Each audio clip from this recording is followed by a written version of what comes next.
Friends, இன்றைக்கி kids ஸ்பெஷலில் நம்ம வீட்டிலே சிம்பிளாக பாஸ்தா எப்படி செய்யலாங்கிறத பார்க்கலாம்.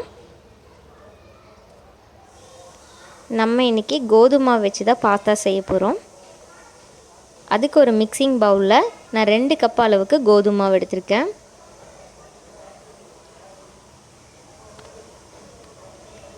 இதில் 1 ஸ்பூன் சர்க்கரை ஆட் பண்ணிக்கிறேன். 1/2 ஸ்பூன் உப்பு அண்ட் 1 ஸ்பூன் நெய்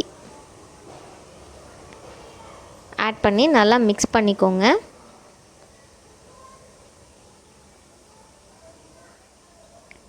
இப்போது 2 கப் அளவு தண்ணி அதில் ஆட் பண்ணி சப்பாத்தி மாவு எப்பயும் நம்ம எப்படி பதமாக பிசைஞ்சுக்குமோ அந்த பதத்தில் பிசைஞ்சு எடுத்துக்கலாம்.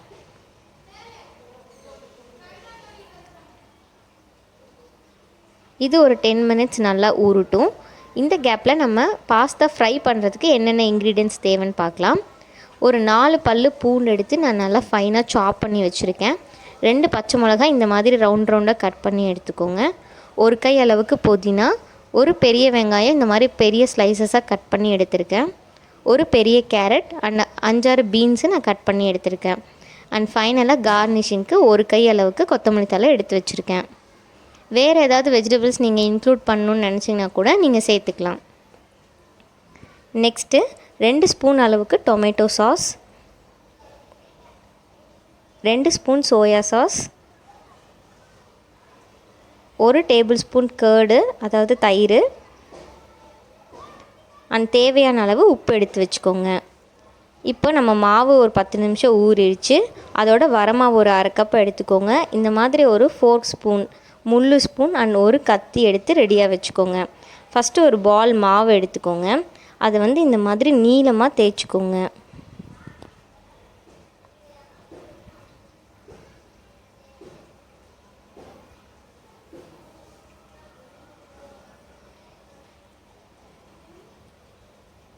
ஒரே மாதிரி திக்னஸ்ஸை நீளமாக தேய்ச்சி எடுத்துக்கோங்க.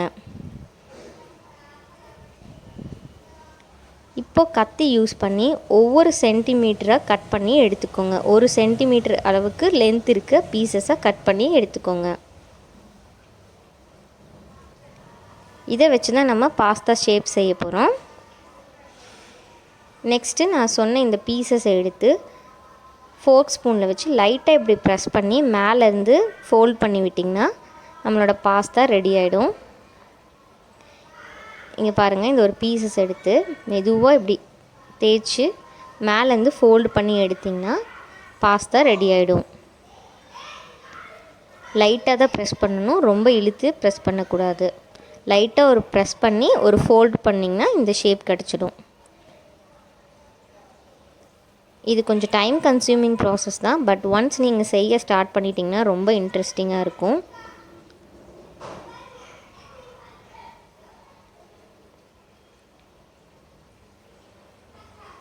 நீங்கள் இந்த மாதிரி 4-5 பீஸ் கூட நீளமாக தேய்ச்சி வச்சு அதோட கார்னர்ஸை கட் பண்ணிவிட்டு நான் சொன்ன 1 சென்டிமீட்டர் அளவுக்கு இந்த மாதிரி பீசஸை கட் பண்ணி கூட நீங்கள் சீக்கிரமாக செஞ்சு எடுத்துடலாம் இந்த பாஸ்தாவை.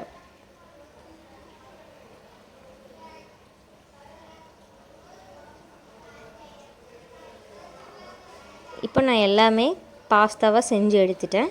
இதை நம்ம இன்றைக்கி ஸ்டீமில் தான் வேக வச்சு எடுக்க போகிறோம். நான் எப்போவும் நம்ம இட்லி ஊற்றி எடுப்போம்ல, அந்த இட்லி பானையில் தான் வேக வச்சு எடுக்கிறேன். ஒரு 10 மினிட்ஸ் இது நல்லா வேகட்டும். இந்த கேப்பில் நம்ம இதுக்கு யூஸ் பண்ணுற soya sauce and tomato sauce எப்படி வீட்டிலே செய்கிறதுன்னு பார்க்கலாம்.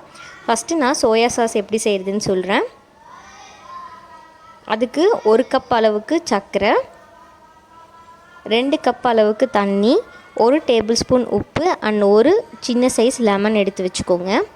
ஃபஸ்ட்டு ஒரு பேனை நல்லா ஹீட் பண்ணி 1 கப் அளவுக்கு சர்க்கரையை அதில் நான் ஆட் பண்ணுறேன். நான் இப்போது சர்க்கரை மட்டும்தான் ஆட் பண்ணியிருக்கேன், வேறு எதுவுமே ஆட் பண்ணல. இந்த சர்க்கரையை நம்ம நல்லா ஃப்ரை பண்ணி விட்டுட்டே இருக்கணும். இது ஒவ்வொரு ஸ்டேஜ்லேயும் ஒவ்வொரு கலராக மாறும்.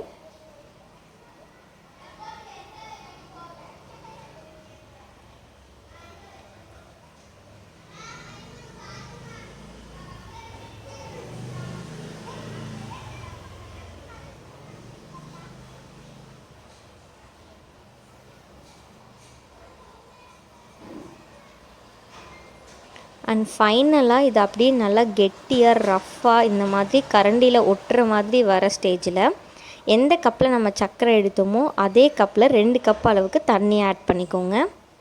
நல்லா மிக்ஸ் பண்ணி விட்டு நம்ம எடுத்து வச்சுருக்க 1 டேபிள் ஸ்பூன் உப்பை ஆட் பண்ணி நல்லா மிக்ஸ் பண்ணி விட்டுட்டு நம்ம எடுத்து வச்சுருக்க ஒரு லெமனை ஜூஸாக பிழிஞ்சு அதில் ஆட் பண்ணுறேன்.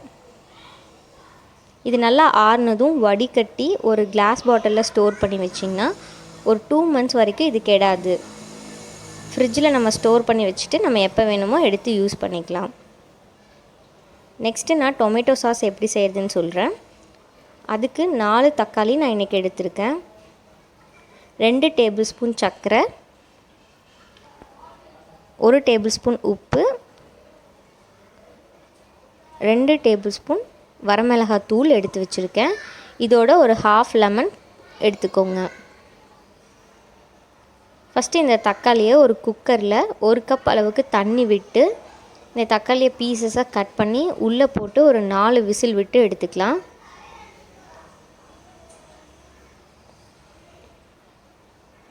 இந்த மாதிரி தக்காளி நல்லா வெந்து வந்ததும் இதை நல்லா ஆற விட்டு மிக்ஸி ஜாரில் போட்டு அரைச்சி எடுத்துக்கோங்க. இதை வடிகட்டி அந்த ஜூஸை மட்டும் நம்ம புழிஞ்சு எடுத்துக்க போகிறோம்.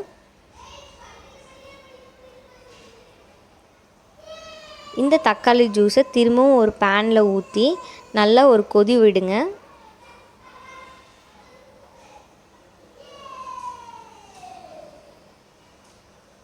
நல்லா கொதி வந்ததும் நம்ம எடுத்து வச்சுருக்க சர்க்கரையை ஆட் பண்ணிக்கலாம்.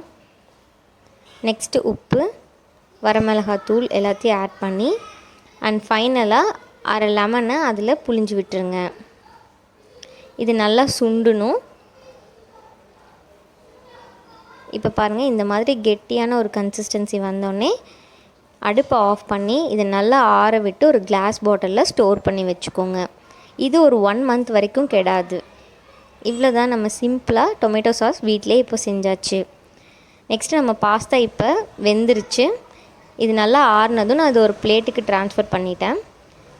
நெக்ஸ்ட்டு இது ஃப்ரை பண்ணுறதுக்கு ஒரு பேனில் கொஞ்சமாக எண்ணெய் விட்டு ஃபஸ்ட்டு நம்ம நறுக்கி வச்சுருக்க பூண்டு, பச்சை மிளகா அண்ட் வெங்காயத்தை ஆட் பண்ணிக்கோங்க.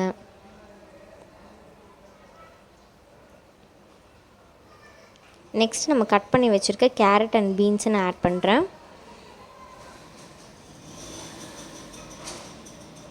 இந்த ரெசிபிக்கு தேவையான அளவு உப்பு இப்போவே ஆட் பண்ணிக்கோங்க.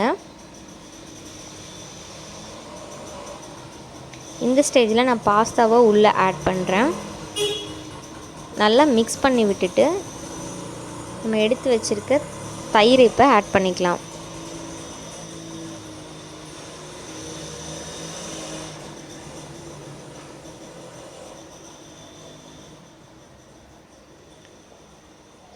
இப்போ 1 கப் அளவுக்கு தண்ணி உள்ளே ஆட் பண்ணி இது ஒரு 10 minutes மூடி போட்டு நல்லா குக் பண்ணணும். அப்போ தான் இந்த பாஸ்தா நல்லா சாஃப்ட் ஆகும். இப்போது நம்ம எடுத்து வச்சுருக்க 2 table spoon tomato sauce and soya sauce இதில் ஆட் பண்ணுறேன்.